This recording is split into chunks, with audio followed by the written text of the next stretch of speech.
On August 15, 2018, Chris Watts underwent his final infamous interrogation that would result in a horrifying confession that would leave the community and law enforcement heartbroken in stunned disbelief.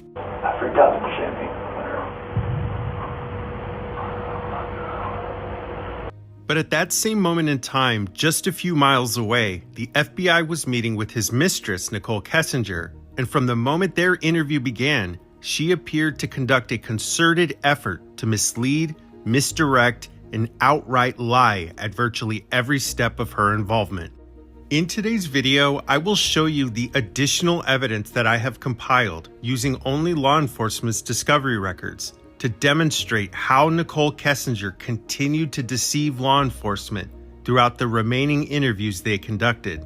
Additionally, I will discuss the shocking details that Nicole accidentally revealed in her final interview with CBI agent Kevin Kobach, as well as the perplexing issue of why her father was allowed by law enforcement to be present during her interviews. Don't lead. Hypothetically. Please. Yeah. Don't Hypothetically. lead on. If she, Okay. You understand where I'm going. If Right, you but didn't know. You're leading into Right. questions that are nothing with your... If you didn't know, though. Wait, Nick. And before this video is over, I will share with you what I believe can still be done to encourage law enforcement to reopen the investigation into Chris Watts' former mistress. And on the 5-year anniversary of this horrific tragedy, I would like to show you the additional facts that I have found hiding in plain sight that tell a compelling and undeniable tale, and to demonstrate to you the overwhelming evidence that has left me certain that justice is still within reach. This is the Black Widow's Tale, the Chris Watts Case, Episode 3.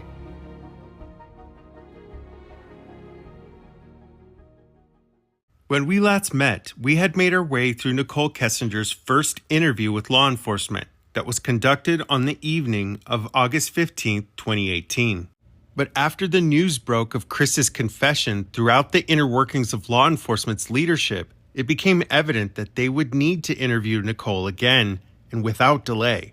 A short time after Chris's confession, law enforcement's command would assign Colorado Bureau of Investigation agent Kevin Kobach to the responsibility of communicating with and interviewing Nicole Kessinger.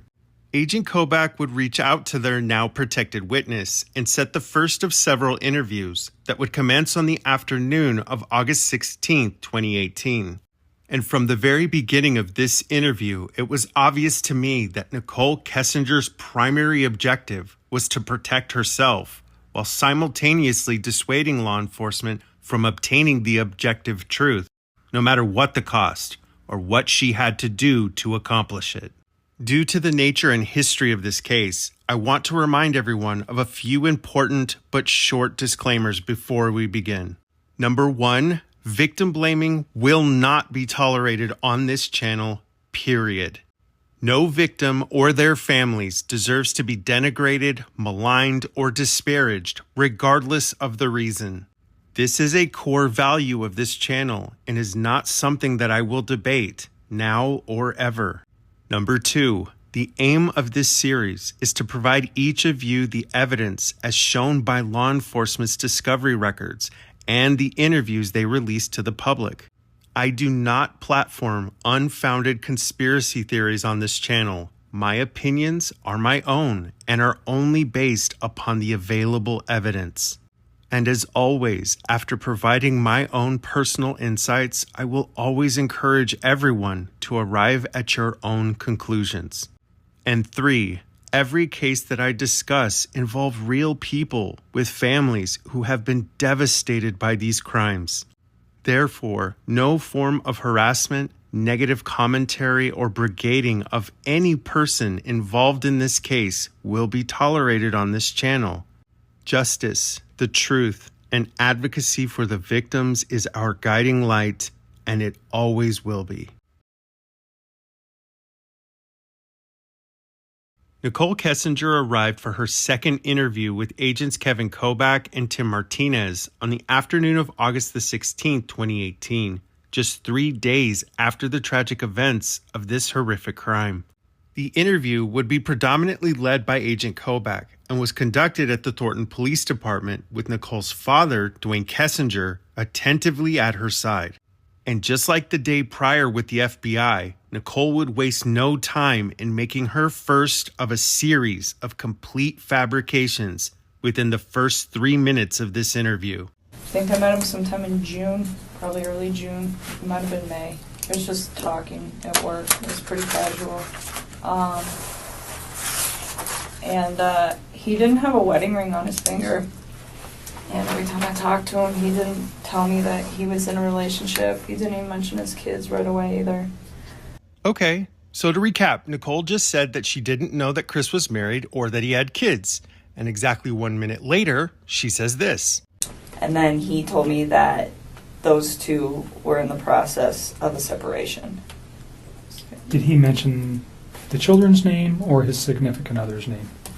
I didn't know his significant other's name for a while. I want you to remember what Nicole Kessinger just said, because we just heard her tell Agent Kobach that she didn't know Shanann's name for a while. And we already know from the previous interview that both Nicole and Chris claim that they met sometime the first week of June 2018. But as usual, nothing about what Nicole Kessinger just said is even remotely true. Because almost a year prior to this interview, Nicole Kessinger conducted a very odd Google search that completely contradicts the statements she just made.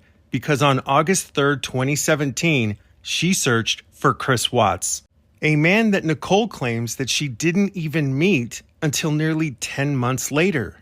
But what is even more disturbing than that is the fact that Nicole also searched for Shanann Watts on September 1st, 2017, and then again on January 7th, 2018. And the dates of all three searches were confirmed by law enforcement in Detective Pearl's report, and then again by the Weld County District Attorney, who verified that these searches and the dates were correct. And those searches are problematic enough on their own, but during my final day of research, I found something that for me was the final piece of the puzzle that convinced me that law enforcement needs to reopen this investigation. During Nicole's last in-person interview with Agent Kobach, she was in the middle of sulking and complaining when she made a comment that absolutely blew me away. Listen closely. I mean, it is what it is. I've only been working with them for like 4 months. They don't really know me that well. Did you hear that? Because I'll repeat what she just said. Quote, I've only been working for them for like 4 months. Nicole is talking about how long she worked for Anadarko, and she said those words on August 23rd, 2018, which would mean the earliest Nicole Kessinger could have possibly been working at Anadarko is late March or early April 2018. So then how in the world could Nicole Kessinger be Google searching Chris and Shanann's name nearly 8 months before she ever met Chris? Stop for just a moment and really think about that. How could Nicole be searching for Chris and Shanann before she ever started her employment at Anadarko? There is no reasonable explanation for that, and that alone should be all that law enforcement needs to go back and find out whatever it was that Nicole was hiding from them.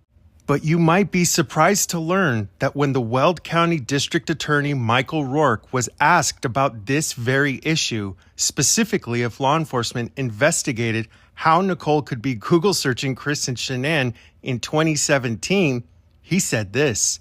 Quote, we did not get to the point in our investigation of attempting to independently verify that or not because Chris Watts pled guilty. Unquote. That is absolutely absurd.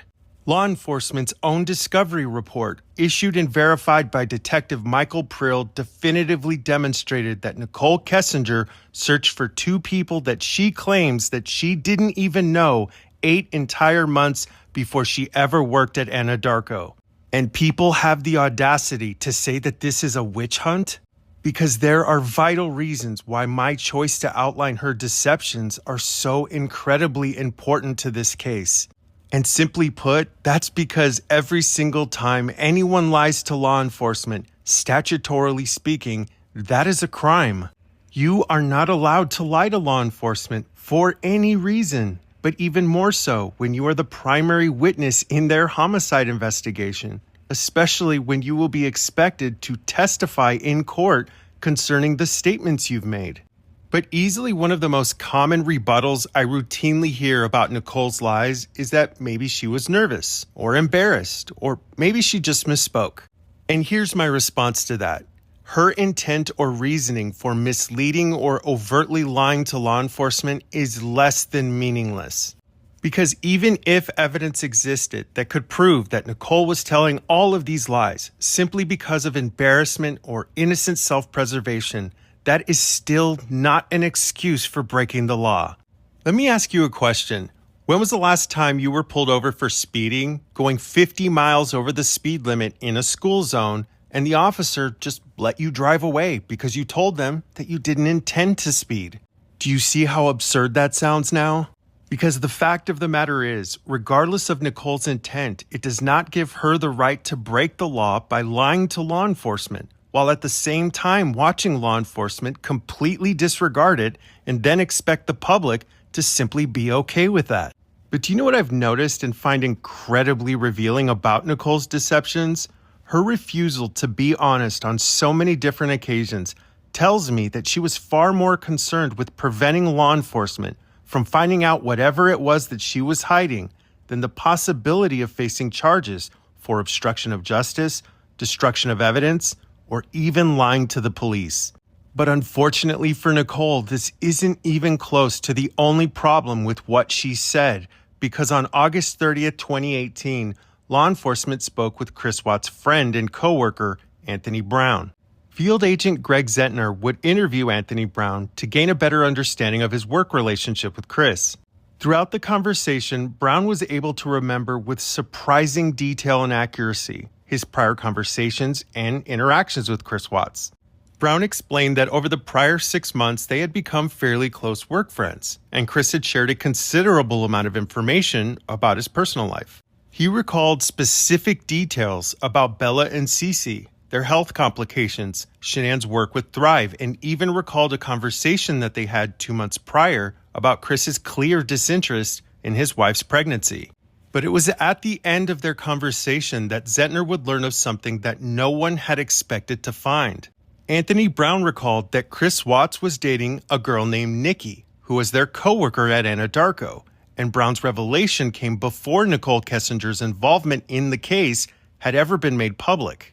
Anthony Brown told Agent Zentner about having seen both Nicole and Chris standing extremely and unusually close to each other near the break room.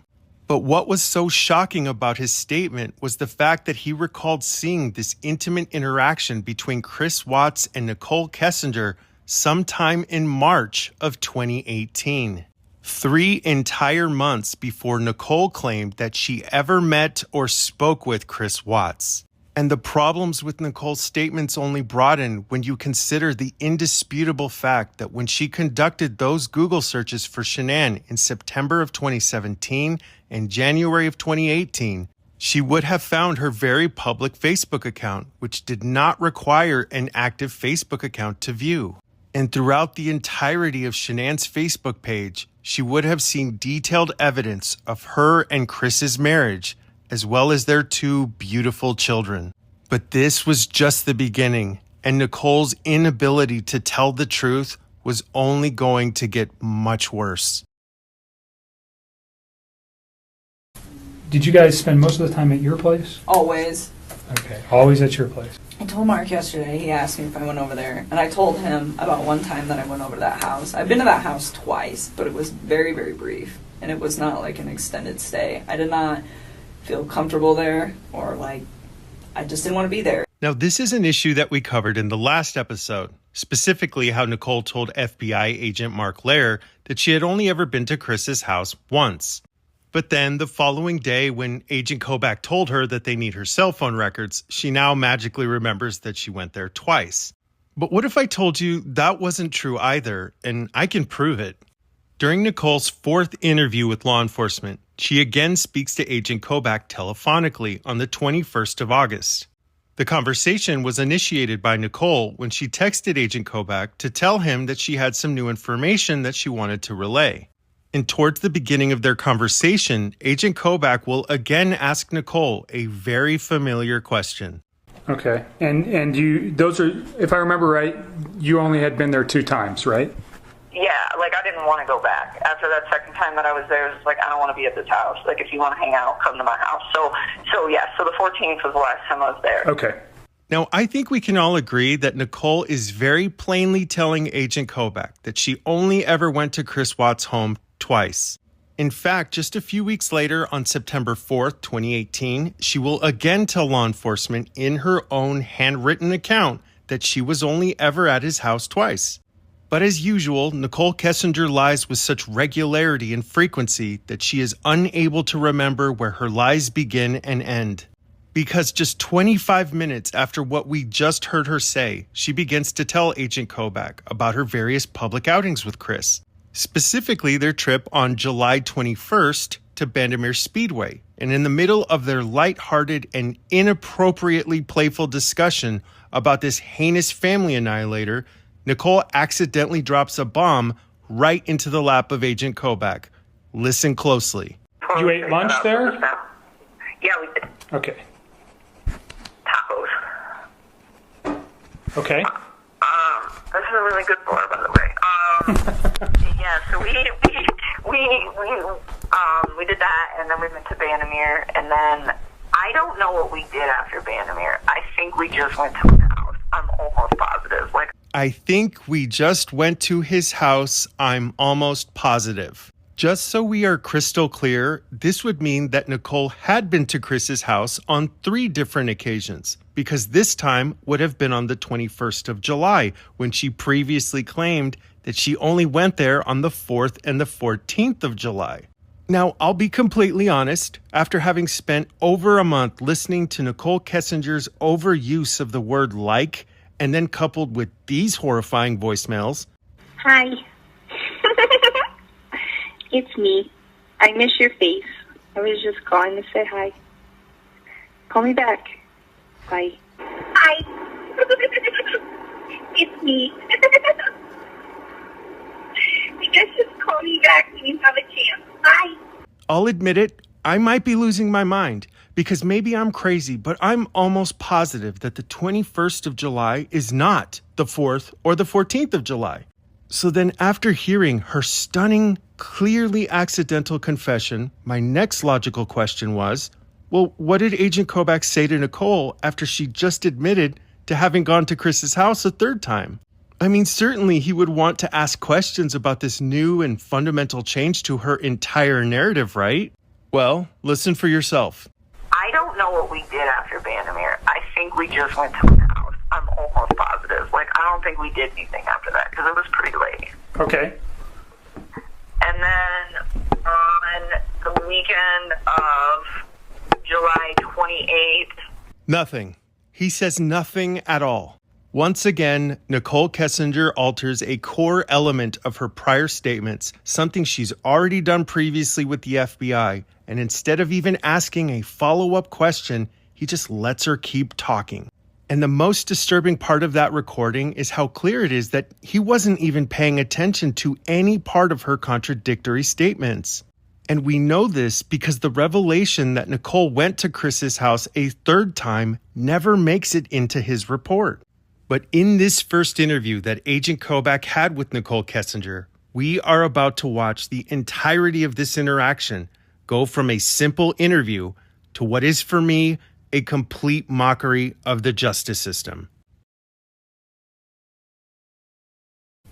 It just seemed like he had so much going on, and it was just beautiful that I was like, why don't you just try this out, and see if you can fix it. And he'd always be like, well, what about us? What about us? I'm like, don't worry about us. That is more important. Try to see if you can, salvage whatever it is that you have going on with your wife. And I always got the impression that he was a great father to his kids, always. He went to North Carolina, and he was like, I'm going to talk to her when I'm in North Carolina and see if I can get her to do this. To try to rekindle the flame.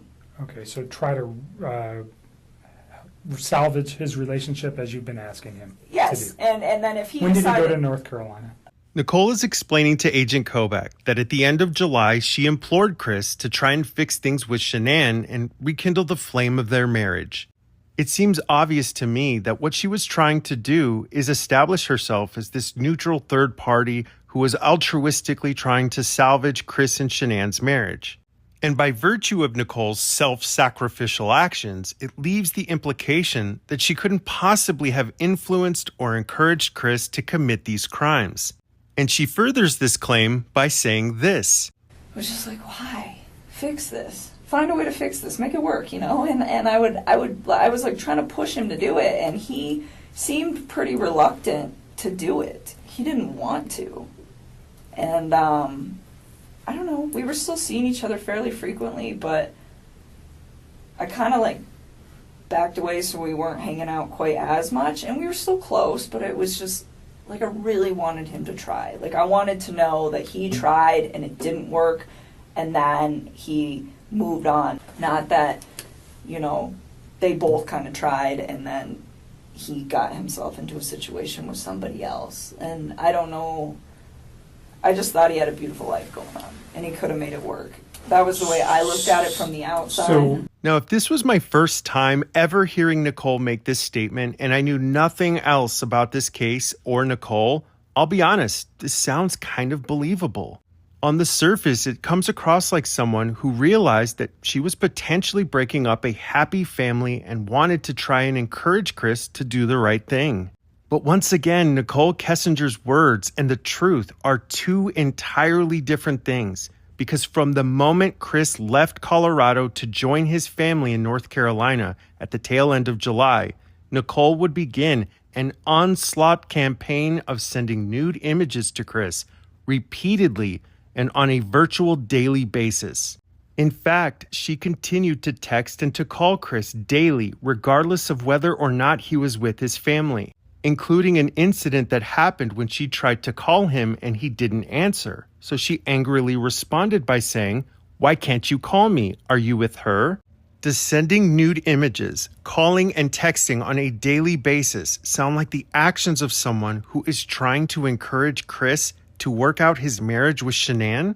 Because to me, it seems obvious that Nicole was very clearly jealous of Shanann's proximity to Chris. And that is even more evident in Nicole's own words about what transpired when Chris texted her shortly after he left to be with his family.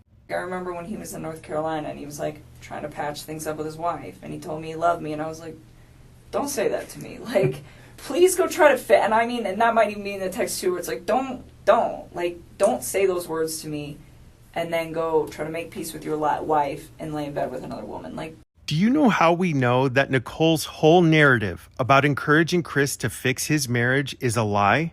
Because we have Chris and Shanann's text messages, and the entire time that Chris was in North Carolina, he wasn't patching anything up with Shanann.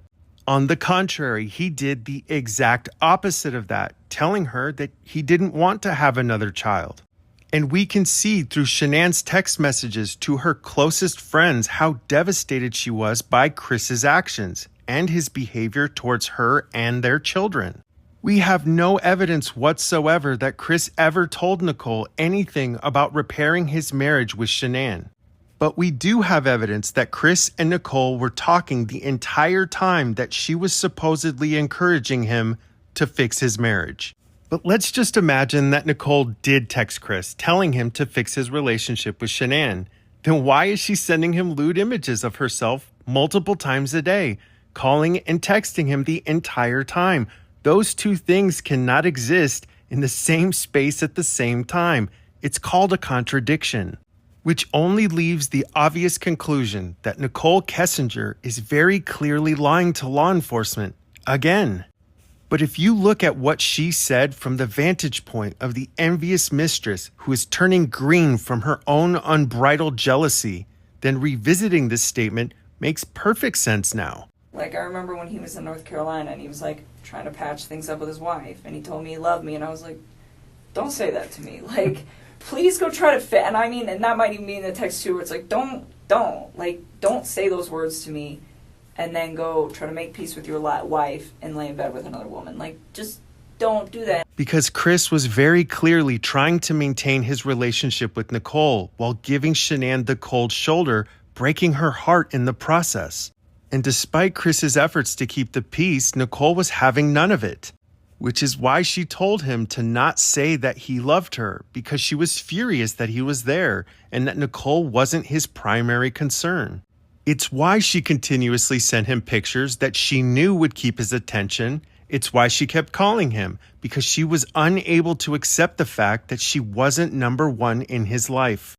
And it's why Nicole would go on to tell Chris that she was even talking to 2 other men on eHarmony because she wanted him to feel jealous and possessive. And frankly, it worked. But all of this would only lead me to the next considerable problem with this first interview conducted by Agent Kobach.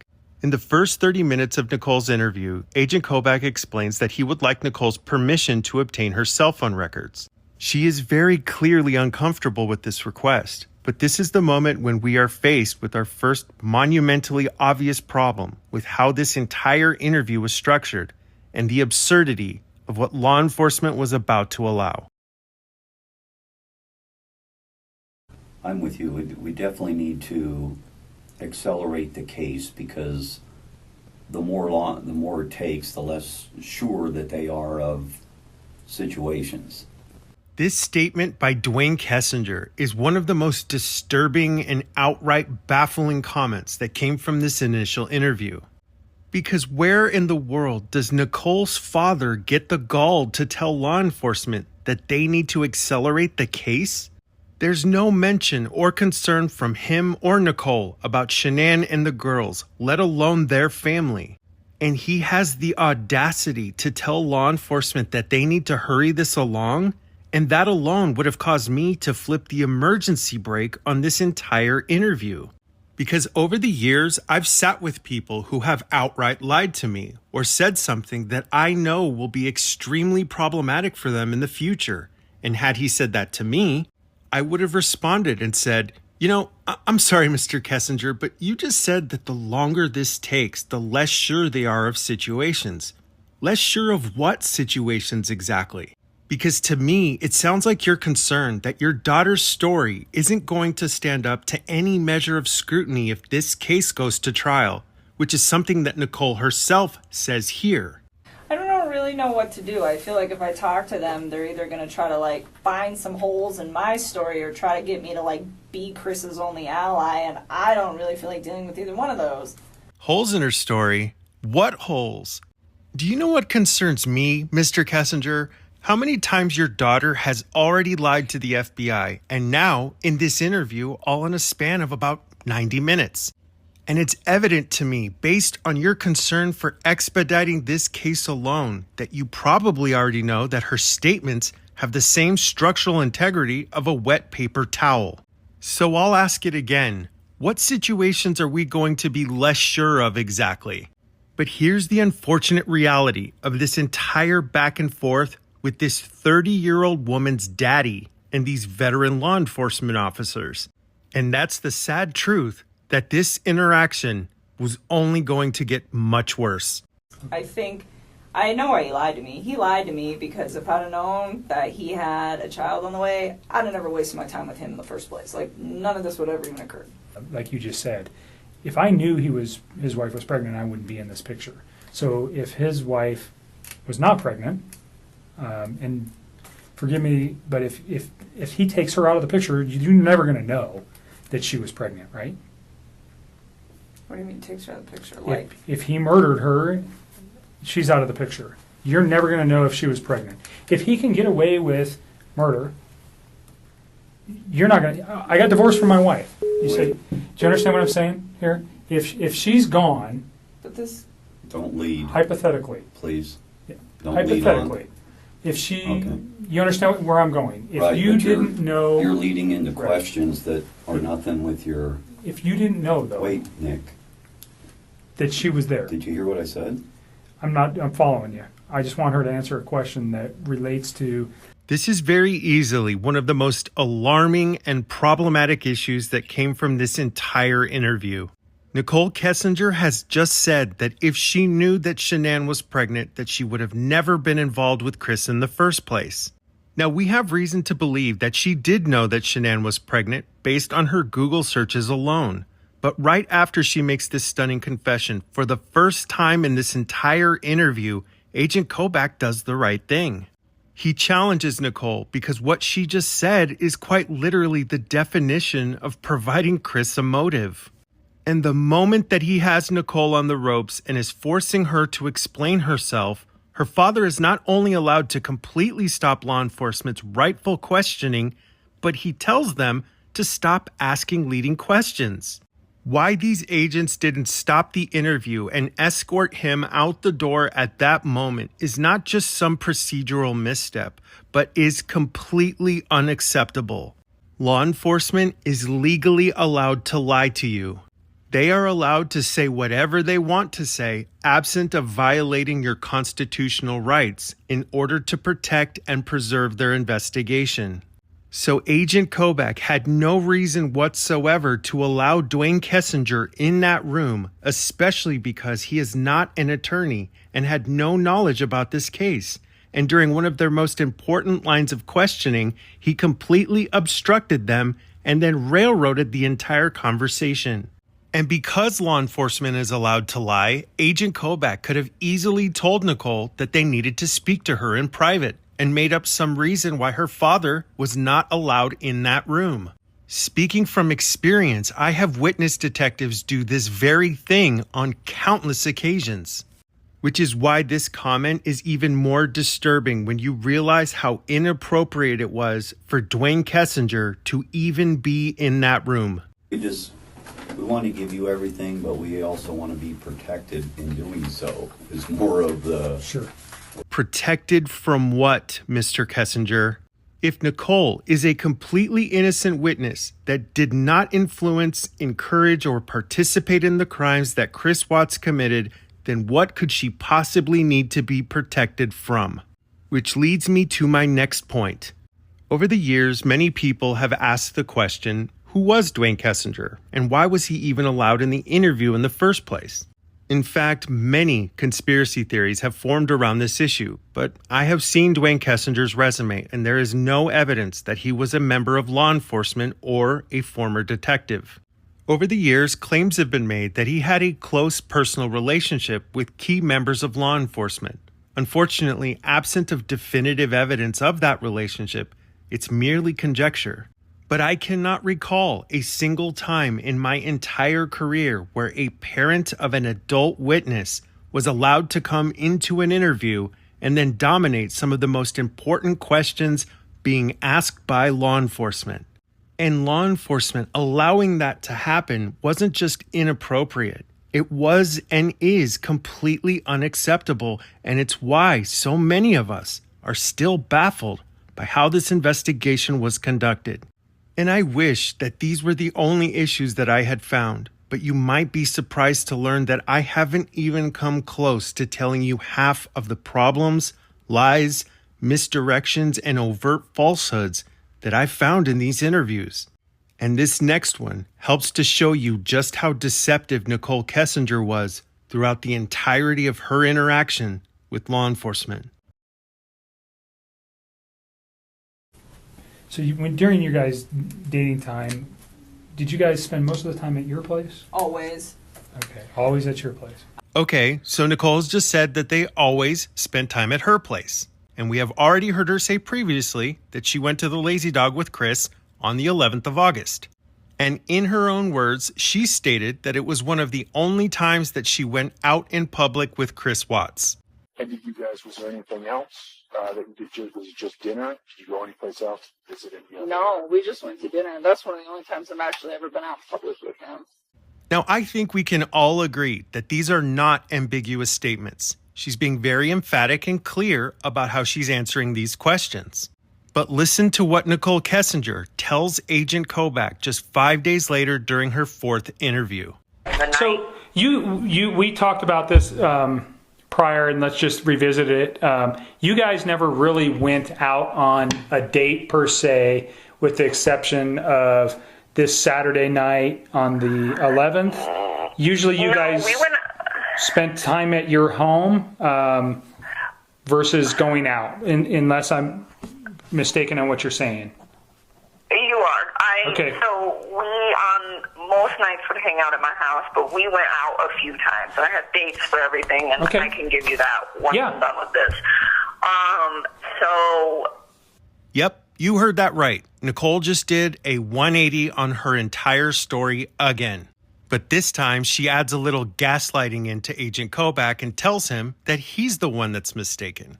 But for the record, he's not mistaken, because as we just heard, she very adamantly answered these questions previously.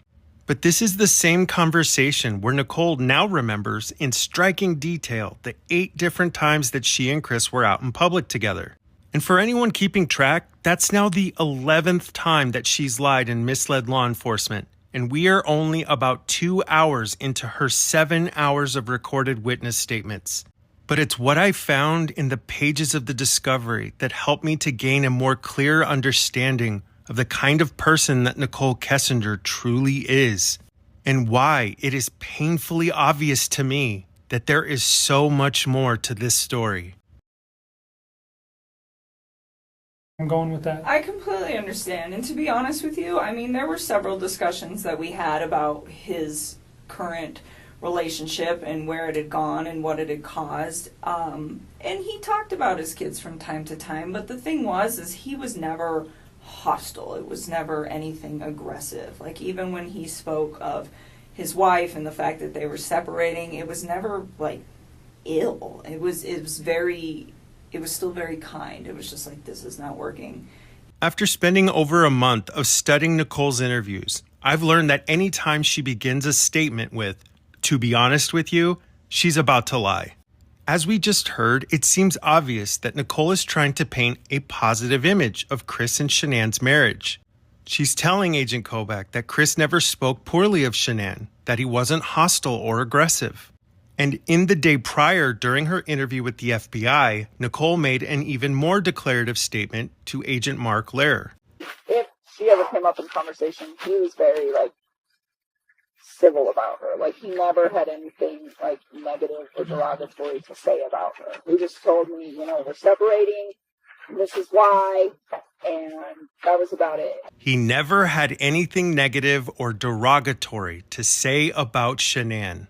You are going to want to burn that statement into the back of your mind, because I promise you that what you're about to hear is so antithetical to that statement that it might be hard to believe that Nicole Kessinger ever uttered those words at all. The only financial thing he ever said is just she just likes to spend money, a lot of it. So that was just kind of the vibe that I got from that, and that it was a lifestyle that she liked to live, very materialistic kind of lifestyle. Wanted to project a certain image. Yes, all the time. And he said that was why they got that house too. It's she wants everybody to think that we live a certain way and that we can sustain all this stuff. And he's and we can't. And I told him, I said, when you're in those situations, why don't you, do you voice your concern about this? And he told me, he's when I try to talk to her, he's she's really bossy and she usually shuts me out. And he's when she does that, he's I just let it go. And I was just all right. I mean, I don't try to interfere with how those two interact. But I did ask about it because I'm just curious, because I would never put myself in a situation where someone was you know what, we're going to live in this house that costs double what we can afford, and that's how it's going to be, because I want everybody to think we're fancy. Because I wouldn't do that. I mean, to me, I wouldn't put up with somebody doing that to me. You wouldn't put up with someone doing that to you? That's interesting. Because do you know what I've noticed, Nicole? You've only been speaking with law enforcement for all of about 2 hours, and already the statement you just made sounds eerily close to what law enforcement calls a motive. Because if you have no problem whatsoever making such distasteful and heartless comments just 3 days after what happened to Shanann and her children, it doesn't seem like much of a stretch that you could have said the same exact thing to Chris. Because what you just said sure sounds to me like you were applying pressure to Chris to confront Shanann and to highlight the financial issues that were already boiling over in their marriage. Issues, by the way, that were none of your business. And do you know what else is extremely disconcerting to me, Nicole? When in this same interview, you said this. So another thing, so that was Tuesday, and that was it for Tuesday, but I forgot some stuff on Monday that I did need to bring up to you guys. So Monday, when we were on the phone, at one point, he mentioned to me, I can't even believe I have to say this, she left her wedding ring here. And I said something along the lines of, does that mean you two are done? And he was like,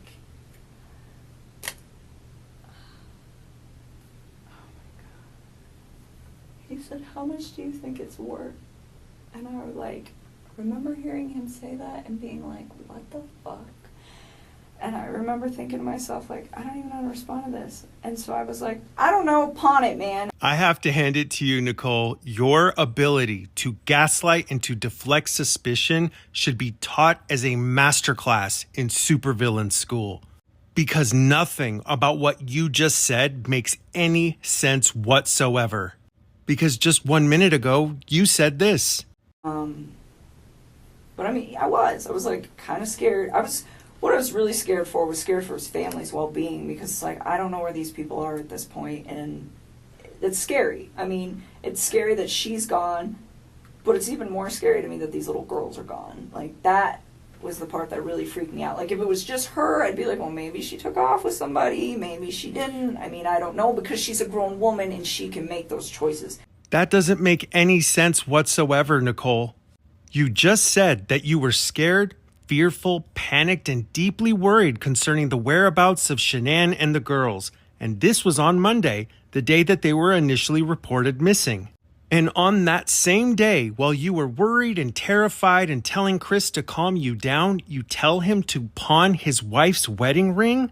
In what universe does that make any sense whatsoever? Because it isn't this one. In the expanse of just this one interview, you claimed that you thought that she would be home the next day, and then minutes later claimed that you were worried and panicked about her disappearance. So if you thought she was coming home and you were concerned about her disappearance, then why would you tell Chris to pawn the ring? Pretend I'm in kindergarten and you have to make it make sense to me. Go ahead, I'll wait. But do you know what would make a lot more sense and explain all of these inconsistencies? Now, this is just how I see it, maybe because it's completely obvious, but it would make a lot more sense to me that you were panicked and freaking out because you knew that law enforcement was already involved in the crime that Chris had committed. And it's why you searched Google for this, because you knew you had something to hide. Because all of your panic and fear makes a lot more sense when you remember that all of this happened on the same day that you told Chris to text you proof of him being at Survey 319. You remember where his whole family was found? And your detailed nonsense explanation to Agent Kobach about the ring starts to make sense because you clearly realized how bad it was going to look that on the same day that his pregnant wife and children go missing, you were telling Chris to just pawn her ring. Because here's the thing, Nicole, when you turn in your typewritten report on September 4th, your story goes from having told law enforcement that Chris never had an unkind word to say about Shanann to all of a sudden remembering all of this hateful, despicable vitriol that Chris said against his wife. And your detailed and descriptive revelations all just happen to be on the heels of you being asked if maybe you were the reason why he committed the crimes. And I couldn't help but notice that all of these statements that you claim you've had with Chris were never once brought up in any of your previous interviews, despite having been asked by law enforcement on 5 different occasions if you knew anything further about his relationship with Shanann. Because once again, your memory works in reverse. Now you can recall story after story that paints Shanann in the worst imaginable light. And the only reason I'm even showing them now is to prove that you said them. But for me, it's what Nicole says next that only serves to prove my point even more. What's the catalyst for this event? Do you have any, have you had, and I know it's a hard question, but I want to get it out now we're here. If there's a thought that you have that might lead us to understand a little bit why he might have done something like this? I've thought about this, and sometimes I think to myself, if I wasn't in that man's life, would his family still be alive? And I've thought about this a lot, and I think I could give myself different responses. But in all honesty, I think they might be alive, but not permanently. I do not think that this man just snapped. I don't think that he just met some amazing woman and he was just going to try to murder his family and then think that I was okay with, like, building a relationship with somebody who did something like that. And so, for me, like, when I think of what was he going through his head, I find it really hard to believe that I am the catalyst for all of this. But I don't think people just snap. Love does not murder. Hate and resentment murder. That's the way I look at that. But this is just my opinion, but I'm pretty convinced that that woman and him did not get along very well. When I first started to analyze this case, I came into it having been told multiple times over by a number of people that Nicole Kessinger was unfairly treated by conspiracy theorists all over the internet. The truth is, no one is perfect, and there are moments in all of our lives where I think we can all agree that if we could do it over again, we would make different decisions. But I've listened to all of Nicole's statements multiple times over, statements she made throughout this entire investigation, and she never once takes any responsibility for her proximity to this crime. In fact, she is so preoccupied with placing the blame on Chris and his marriage that even the insinuation that she could have been the catalyst is rejected, refused, and denied. But the reason this case still persists in the hearts and minds of millions all around the world isn't because we refuse to move on. On the contrary, it's because we can see the mistakes, fixable mistakes concerning the lack of attention to detail that surround Nicole Kessinger's involvement throughout this entire investigation. And it's those mistakes that have become impossible to ignore. The inner workings of a homicide investigation are a series of tasks and responsibilities that require a considerable amount of time, effort, and manpower. Over the years, I've had the pleasure of working with some of the finest men and women within law enforcement, and those interactions have taught me to respect and appreciate their service to our communities. And I will always value the efforts of law enforcement to solve the cases that are thrust upon them during one of the worst moments of someone's entire life. In prior video series, I have discussed Jodi Arias, Scott Peterson, and Chandler Halderson, and in my analysis of those cases, I have praised the efforts of law enforcement and district attorneys who are able to effect the right outcome in their dogged pursuit of justice.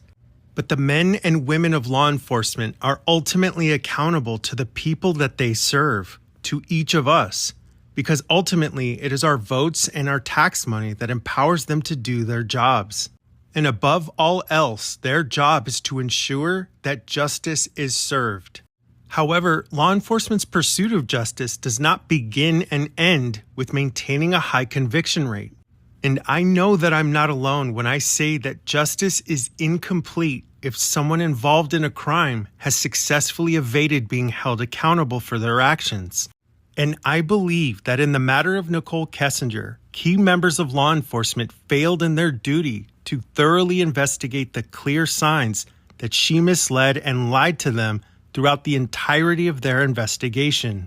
And I want to show you exactly what I mean when I say that. I was recently contacted by a former homicide detective who is a subscriber of this channel. He reached out to me because he wanted to provide his insights concerning Nicole Kessinger, and due to his ongoing work in other areas of law enforcement, I have agreed to maintain his anonymity. In our conversation, he explained that one of the first steps that homicide detectives make during an investigation is to verify any and all claims made by key witnesses, especially their alibis.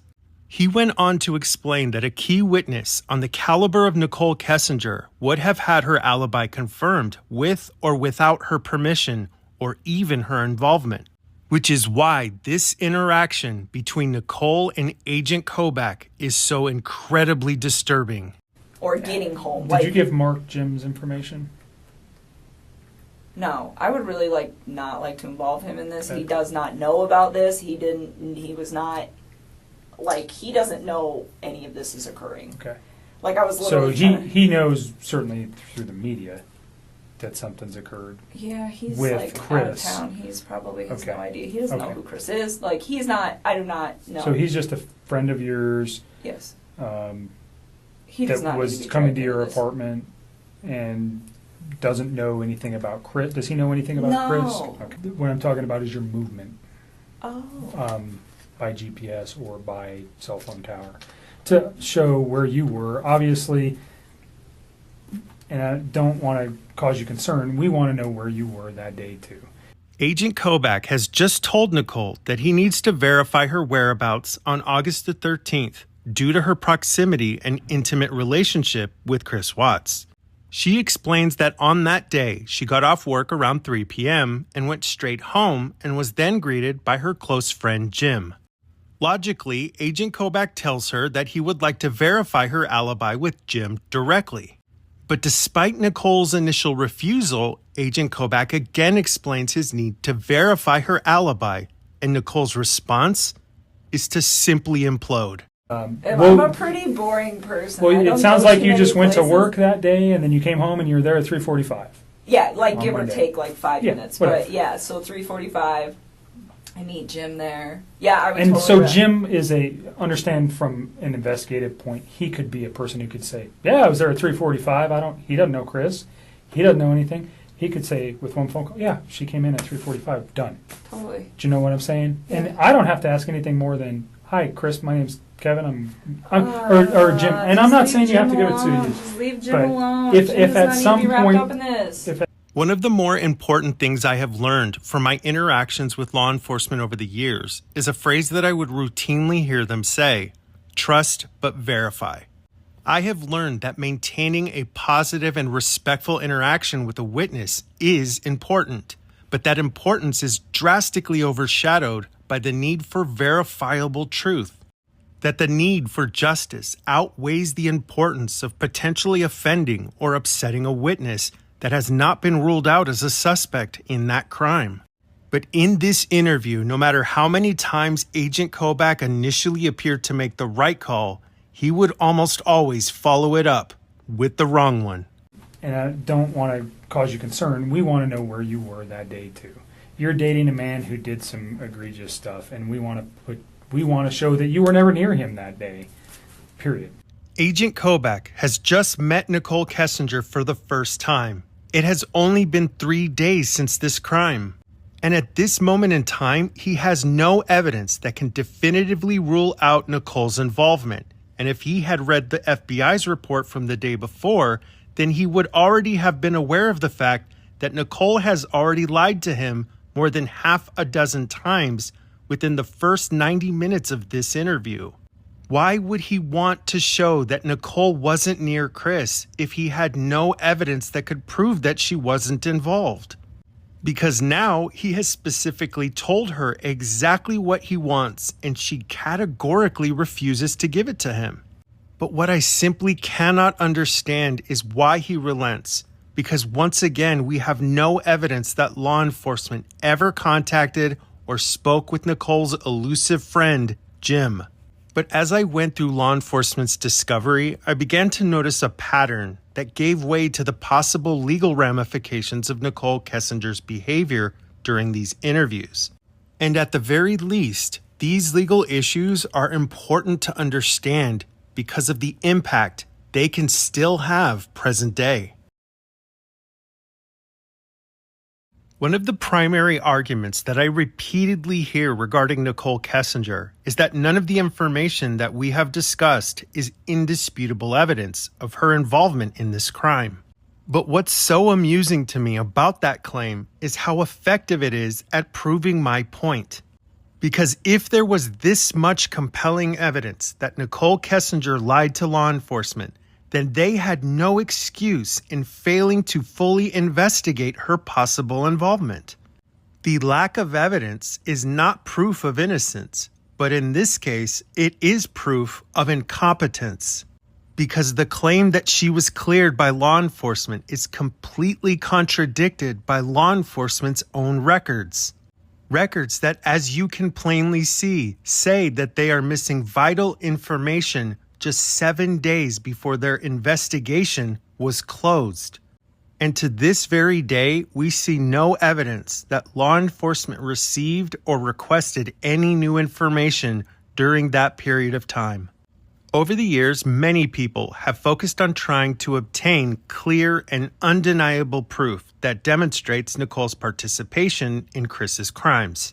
From grainy video from the neighbor's security footage to Chris's truck GPS and weight sensors, there is a litany of rabbit holes that have preoccupied many still living on Watts Island.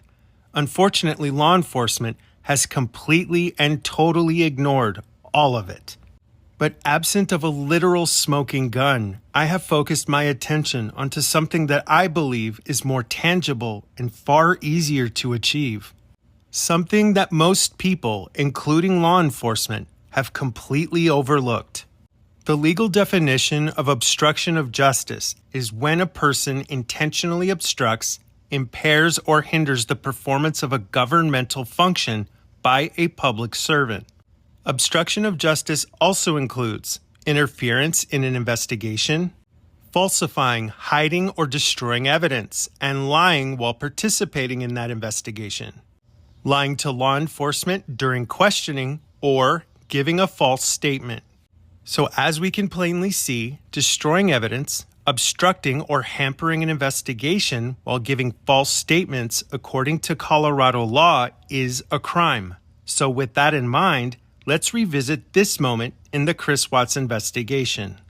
She originally came forward and spoke to investigators on her own volition. Prior to the time, unfortunately, that she came in and spoke with investigators, she had deleted all of the information off of her phone that had any connection between her and Chris Watts. That hampered the investigation. That hampered our ability to get that electronic digital connection between the two. She was interviewed on multiple occasions. I believe that for the most part, she was forthcoming in the course of those investigations. For the most part, she was forthcoming. To me, that sounds like legal speak for the DA acknowledging that he is well aware of the fact that Nicole did not tell the truth at various points of their investigation. But just to reiterate, did you hear what he said? She hampered their investigation. By the way, hampered is a synonym for obstructed, but just as we heard, the Weld County District Attorney has just said that Nicole Kessinger hampered their investigation by deleting vital evidence and that she was not always truthful in her statements. So if she was not always truthful, then we can extrapolate that to mean that even the Weld County District Attorney admits that Nicole Kessinger lied. We have the DA on record saying that she obstructed their investigation, she deleted evidence, and she lied, and people wonder why there is still ongoing interest in this case. Now, I want to acknowledge that while district attorneys do have broad discretion for when or how they charge for any given offense, which in my opinion kind of defeats the whole purpose of having laws and a justice system, if someone can just arbitrarily pick and choose when to enforce those laws, but I digress. But the issue of obstruction of justice is not a small and inconsequential charge. Now, I want to be very clear. I am not about to make a political statement, but rather a legal one. Because regardless of where you stand politically speaking, obstruction of justice is one of the charges that former President Trump is facing right now. So if our justice system can charge a former president with obstruction of justice, then I'm pretty sure that Nicole Kessinger isn't exempt from that accountability either. Because in the event that a DA prosecuted Nicole with obstructing their investigation for any of the previously listed reasons, she could face charges for each and every occurrence of that offense, which would mean a charge for every single lie. And when you realize that obstruction of justice can carry up to 6 months in jail per offense, you can see how lying to law enforcement easily dozens of times could become extremely problematic for Nicole Kessinger, especially when you see the number of times throughout this investigation where Nicole was very clearly worried that law enforcement was going to do exactly that. In Nicole Kessinger's final face-to-face interview with Agent Kobach, she reiterated her ongoing concern that she had expressed on multiple prior occasions. Nicole was extremely worried and was trying to ascertain whether or not law enforcement was going to pursue her for criminal charges relating to a crime that even she believed that she could be charged with. Listen closely. Are you guys... Am I in trouble because I deleted his text? You're not in trouble. I didn't know what was going on at that point. So, I know does that cause question? Of course it does. There is, but is it criminal? No. From the very first interview that Agent Kobach ever had with Nicole Kessinger, he made excuses for her. He has hand-fed her the responses that law enforcement needed to hear in order to rule her out of their investigation. And even when she admitted to deleting everything off of her phone and telling Chris to do the same, he never once called her out on any of her lies or the obvious signs that she was hiding something from law enforcement. And as we have just learned, deletion of evidence can be a chargeable offense in any criminal investigation. So how CBI Agent Kobach, who is not a district attorney, is able to say with his whole chest that Nicole's actions are not criminal is both baffling and completely inappropriate in my view. Because when I listened to Nicole's statements in every interview from beginning to end, what I observed was not someone trying to assist police with their investigation by providing important information to aid the victims in their pursuit of justice, but something else entirely. So that may be something that we could use some help on. You guys can keep my name out of the newspapers for a little while. That'd be nice. It's important to remember that at this moment in time, just 2 days after this crime took place, using Nicole's version of events, she is well aware that Shanann and the girls are missing. But 33 minutes into her first interview, she's more concerned about keeping her name out of the papers than she is the literal victims of this case. And Nicole always has a way of telling everyone exactly what she's really worried about just through the questions that she asks. During her third interview, she said, "Is this going to be one of those things where if it goes to trial, they'll hold me accountable for every single little itty bitty word?" Held accountable? That's a really strange way of describing giving witness testimony, Nicole. Held accountable for what exactly? Because to me, it sounds like you're worried that a good defense lawyer is going to do exactly what I've been doing and pick apart your entire narrative. Because the whole thing is Swiss cheese, Nicole. It's full of holes. But easily one of the most damning pieces of information that I came across while reviewing the discovery evidence was found at the very end of Detective Prill's report. And while this may not be the literal smoking gun at a jury trial, it showed me something far more important that speaks to Nicole Kessinger's character. Because just 6 days after Chris committed his crimes, Nicole Kessinger opened up Google, went past the myriad of news reports covering the horrific story that she was directly connected to.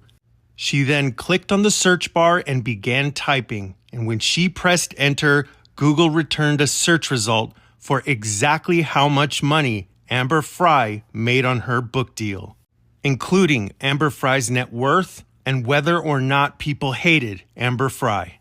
But on behalf of the millions of people all around the world who have seen through your ruse, Nicole, allow me to answer that question for you. The answer is no. The general public doesn't hate Amber Frey. We never did. And do you know why? Because she didn't lie to law enforcement from the moment she opened her mouth. In fact, she didn't wait to contact them for 2 entire days to inform them of her unfortunate connection to Scott Peterson. Oh, and for the record, you and Amber Fry have absolutely nothing in common because she didn't delete all of her text messages and then tell Scott to do the exact same thing. Amber did, however, show heartfelt empathy and concern for Lacey and the Rocha family, and then went out of her way to continually cooperate with law enforcement at every imaginable turn. I am very sorry for Lacey's family and the pain that this has caused them. And I pray for her safe return as well. Because she understood, even back then, that her proximity to the Peterson case was vital to securing his conviction, and she wanted to do the right thing and tell the truth from the moment she became aware of Scott Peterson's ruse. And the difference between you and Amber Fry is that she actually had integrity, and the world will remember her courage and the character that she exhibited during the truly tragic loss of Lacey and Connor Peterson. But the same cannot be said of you, and no amount of time will ever change our unified plea for law enforcement to reopen an investigation into whatever it is that you are still hiding. But until that day comes, just know that we will wait patiently. And know this, Nicole, we will not forget. When the trio of agents visited Chris Watts in prison in February of 2019, their primary objective was to get answers to the questions that they had not been able to ask Chris after his confession. One of the first things that stood out to me in my analysis of this interview was a question that Agent Tammy Lee asked Chris concerning the matter of Trent Bolt. Trent was a man who claimed to have been in a lengthy adult relationship with Chris Watts in the year preceding his crimes. Law enforcement never seriously considered that Bolt was telling the truth, but it's Agent Lee's question that I found to be outright perplexing. The Amanda girl to the Trent guy to the from like people going on Inside Edition saying they knew me or went out with me or had like whatever else with me, and then just like I don't want them to think that it's like other like false information going out there because like people are getting hold of information like where did they get this information from type deal.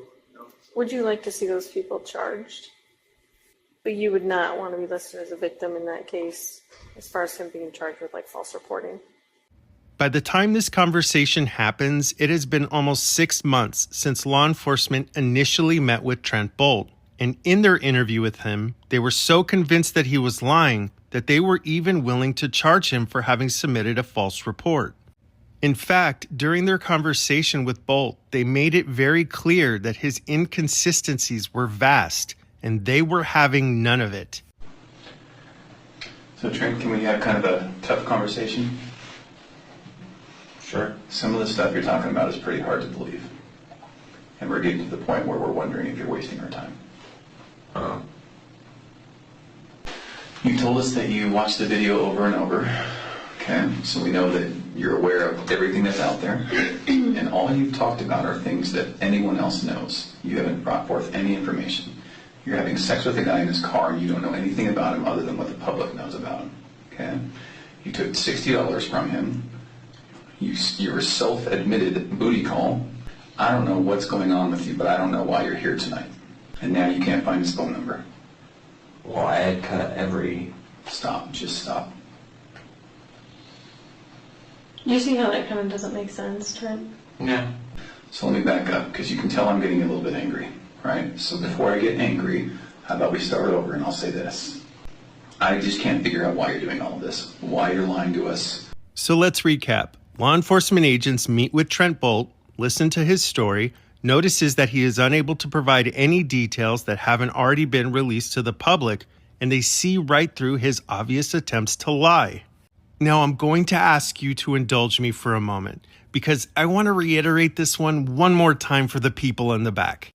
Law enforcement agents connected to the Chris Watts investigation have just asked him if he is willing to proceed with charges against Trent Bolt and anyone else for lying about their connection to him.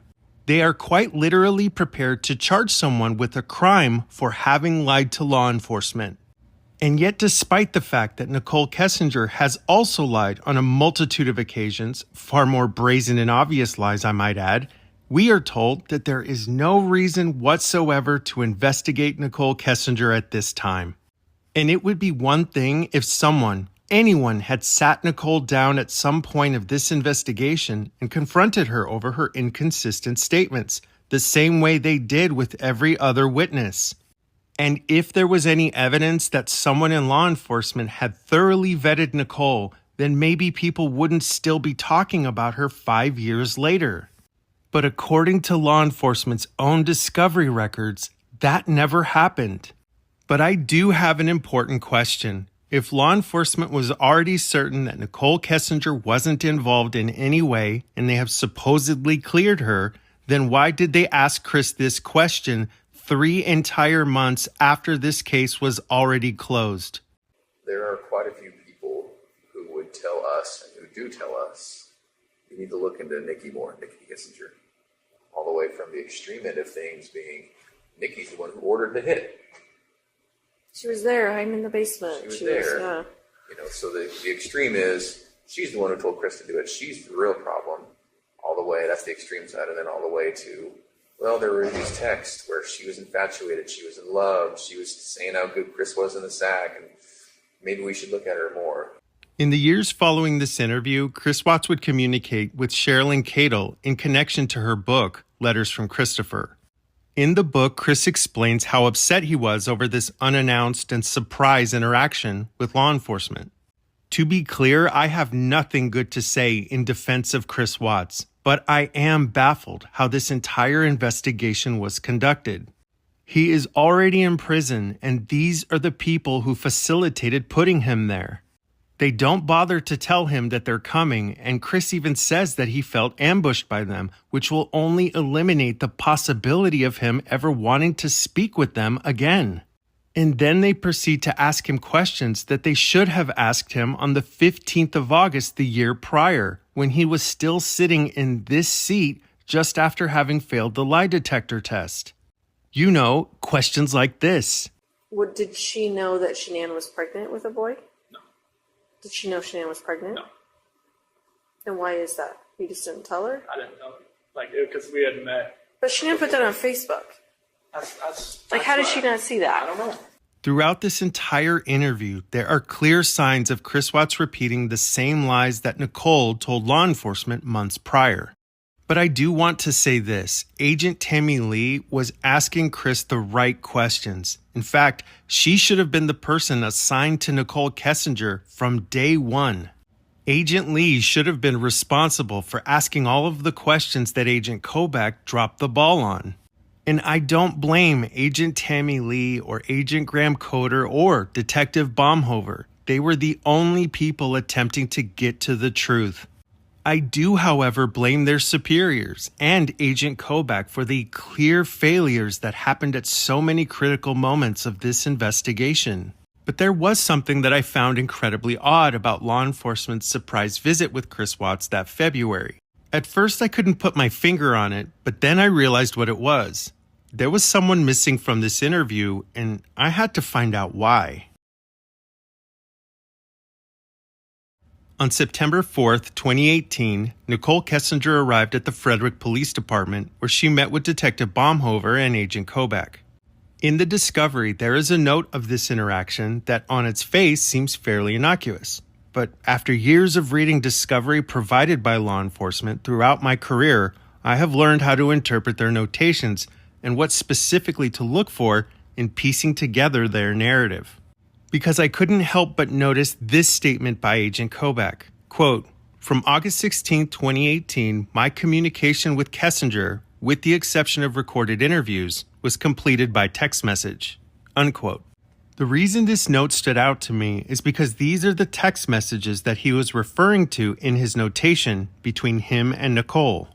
Their conversation in these messages is very odd to me because throughout every single page of nearly 2,000 pages of discovery, you'll notice that every single time a member of law enforcement communicates with anyone from this investigation, Whether it's a witness, suspect, neighbor, or even an internet troll who wants their 15 minutes, that member of law enforcement will write a supplemental report of that interaction on that same day or soon thereafter. But the very first time that Agent Kobach ever mentions that he's been texting Nicole for several weeks is on the same day that he is removed from the responsibility of communicating with her. And when you see messages like this, it demonstrates why so many of us are baffled at how law enforcement can say with a straight face that our concerns about Nicole Kessinger are nothing more than a witch hunt. It's important to remember that Agent Kevin Kobach met and spoke with Nicole Kessinger on half a dozen different occasions. He spent over 7 hours speaking to her face-to-face, not including the hours of telephonic interviews and weeks of back-and-forth text messages that included conversations that I would describe as being less than professional. And when those 3 agents went to Dodge Correctional in February of 2019 to visit Chris Watts, Agent Kobach wasn't with them. Someone who had spent all that time as the primary point of contact for Nicole, a law enforcement agent who likely knew more about her than any of the 3 of them combined. And yet, despite all of this, he is not only pulled from the investigation, but he is never heard from again. And this entire issue is exactly why disclosure, accountability, and thoroughly completing an investigation is so critically important to the process and completion of justice in any criminal action. What we want more than anything else is the truth, because the truth is the foundation of justice, and without it, justice remains incomplete. Because we can plainly see that there are people within this investigation that are saying in their own reports that the person who committed this crime and his mistress have successfully hidden vital evidence that was never retrieved, requested, or recovered. And I know that I am not alone when I say that I believe that Shanann, Bella, Cece, and Nico still deserve justice, even if it's difficult and inconvenient. Because it's never too late to do the right thing when all we are asking for is the truth and justice. In September of 2019, a new true crime podcast was released that discussed the homicide of a young woman who had been a student at Cal Poly in the 1990s. Her disappearance made national news, but despite law enforcement's efforts, the case would go unsolved and would eventually be relegated to the cold case unit at the San Luis Obispo Sheriff's Department. This previously unknown podcaster named Chris Lambert had no prior experience in law enforcement. He had no previous work history in the law and had no formal or informal training on how to conduct a criminal investigation. But Chris Lambert was relentless. He dug into the evidence and found details that law enforcement had seemingly overlooked. And in a matter of just a few months, his podcast would be downloaded 12 million times. Because of public pressure and renewed interest in the case, law enforcement would utilize information obtained from Lambert and would eventually find compelling evidence that would lead to the arrest of the longtime suspect, Paul Flores, a man that would go on to be convicted for the disappearance and homicide of Kristen Smart. Over the years, the Chris Watts case has become a heartbreaking example of how important it is for law enforcement to pursue justice and not just a conviction. And in the matter of Chris Watts, it is evident through law enforcement's own words that they were unable to complete their own investigation. And that is exactly why those 3 agents went back to Chris months later, because they knew they didn't have the whole picture, and frankly, they still don't. Whoa, wait, we're not done. We have all these things to do. We didn't examine all the evidence. We didn't interview every witness we needed to. We didn't do all of these things that you would do in a normal investigation because he stopped the clock. We were relieved that it was going to be over, but at the same time, we felt like, in a sense, we didn't finish. In the late 1990s, after Kristen Smart's initial disappearance, law enforcement had become well aware of Paul Flores and his possible involvement in the crime. At the time, Sheriff Ed Williams spoke with a local San Luis Obispo newspaper and told them that they needed the primary suspect, Paul Flores, to tell law enforcement what happened to Kristen Smart. And absent of his confession, they didn't see any possibility of solving the case. But despite decades of law enforcement's obstinate posture, the community chose to rally behind Chris Lambert's podcast, and with the groundswell of attention, he was able to play a vital role in helping to bring Paul Flores to justice. And I believe that we too can play a similar role in this case, but it's important that each of us understands the reality of the criminal justice system, present day. After spending thousands of hours researching cases from all across the United States, some of the most impactful that I have studied are those where people have been wrongfully convicted. It has taught me the high price of justice that is paid in the years and decades that are stolen from people when that justice is rushed, when it isn't thorough, and when it doesn't allow for the full truth to come to light. And I know that I am not alone when I say that the reason this case has affected so many people like me is because Shanann, Bella, Cece, and Nico did not deserve this. And all we want is the truth. We want transparency, accountability. We want justice. And nothing about those values is a witch hunt. After decades of working with clients, it permanently ingrained in me the critical importance of empathy. Working with people who have endured painful experiences taught me to be a more compassionate person who understands that life is so much more than the end result, or simply handing a client a settlement check, or even convincing them that a conviction is where justice begins and ends. But empathy isn't real until it's cost you something. And sometimes the price will be inconvenient, but advocating for the truth, for the victims, this is the way. Because it's the bylines and what's written between the ledgers that makes up the essence of justice. It's what was lost that truly matters, not maintaining a high conviction rate. It's not being able to make new memories with them anymore. It's Shanann playing with Cece and Bella while she gets them ready for school. It's the words of a mother and a wife who was doing everything in her power to save her marriage. It was their future. It was the graduations, the memories, and all that could have been. And it's the memories that will live on despite all of the pain that came with it. And that's why this case matters so much to me and to so many others of you, because we cannot forget what was stolen. It may not have been our sister, our daughter, or our friend, but that is what empathy truly is, when you can feel the suffering of someone else and care enough to want to do whatever you can to make it right. And I believe that's why people like Chris Lambert chose to fight for the truth, to go against what he was told was possible, and to use his talents to help point law enforcement in the right direction. I can't guarantee that the same day of reckoning will come soon, but I can guarantee that so many of us will not give up, because the truth, it still matters. And I truly believe that justice is still within reach. No matter how hard life gets, no matter how low you feel, know that deep down in your heart, there's a purpose, a reason for everything. We may not understand it at the time, but eventually, it will all make sense.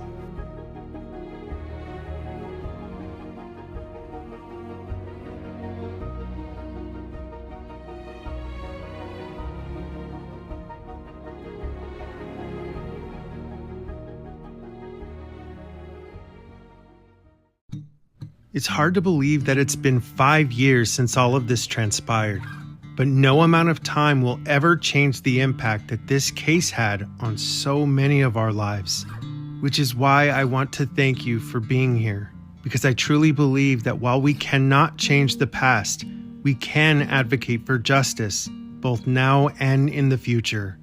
So thank you in advance for helping continue to support my effort to raise awareness about these issues, because this is not a witch hunt. It's advocacy for the truth. One of the most effective tools that we have right now is showing people what actually happened throughout the discovery records. So just by watching this whole video to the end and then sharing, liking, commenting, and subscribing, those things go such a long way to help push this content out to even more people. People who will then have the opportunity to learn about these issues for themselves. So thank you all in advance for your support of this channel. Over the last 6 weeks, I have spent several hundred hours poring over this case, realizing after I had finished writing this episode that, like most cases that I've covered on this channel, I would not be able to fit everything into only 2 episodes. Which is why I will be making a final video in this series, which will get posted in the next few weeks. And I assure you, the final video in this trilogy will be worth the wait. In fact, if you watch this video all the way to the end, I am leaving a teaser for the final episode. Now, I want to take a moment to thank our Patreon and YouTube supporters, who are the literal backbone of this channel. Most people are not aware of the fact that due to YouTube's guidelines, most, if not all, content created within the true crime genre is either demonetized or heavily restricted. And it's because of these issues that creators like myself are usually relegated to pursuing support through subscription-based programs, which then allow us to grow on this platform. So our Patreon and YouTube supporters are quite literally the reason that I am able to consistently create this content. And I am truly and eternally grateful for each and every one of you. Your support has opened the door to so many amazing opportunities that I never thought was possible. So please know that every single one of you are valued and appreciated endlessly. I want to take a moment to thank today's producers, Hazel C., Florentino M., Lise May, George L., and Mr. Merman Prince. I swear I'm never going to get tired of saying that name. Also, concerning upcoming content on the channel, I will be releasing the Andrea Yates series next, including new series on Chandler Halderson, the Idaho 4, and the Gabby Petito series over the next several weeks. And rest assured, I will also be releasing the final episode in the Nicole Kessinger series very soon as well. So don't forget to subscribe to get notified for all of the new content coming to the channel coming over the next several weeks. Also, don't forget to check our community post with details for our subscriber giveaway, with over a dozen winners being chosen in the first part of September. Finally, I want to end this video with a note of gratitude. Over the last several weeks, we have welcomed so many new subscribers to our community. All of you have shown such an incredible outpouring of support, and your vote of confidence has absolutely humbled me in a way that I have never experienced before. Your kind, genuine, and truly thoughtful responses prove to me that we can create a positive and uplifting community right here on YouTube.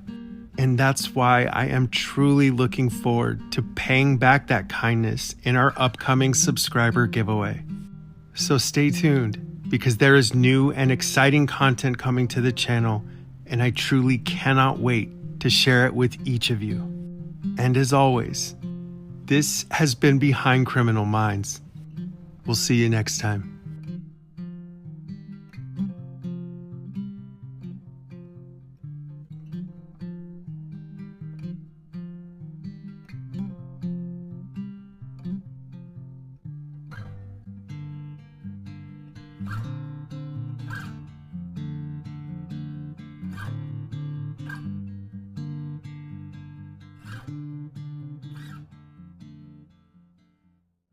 I was in prison with Chris twice at Dodge, and over the time that I spent with him, he confided in me, and he said that his mistress was still in contact with him, and that she was involved in the murders of his family, and that she was never investigated, and he was trying to protect her.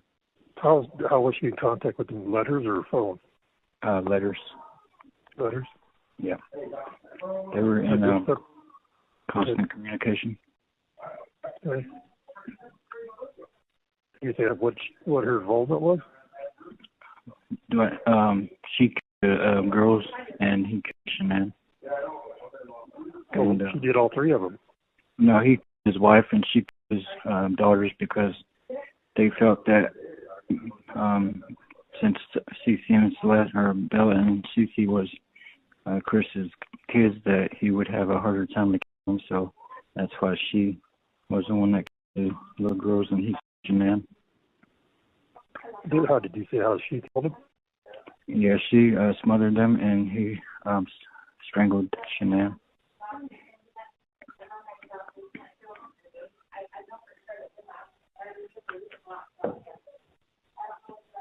How long ago was this when he told you this? I'm sorry? How long ago was this when he told you this? Well, I just got out in February, and I got to Dodge this last time in September. And it was that time that he told me that he was in contact with her and told me the roles that she played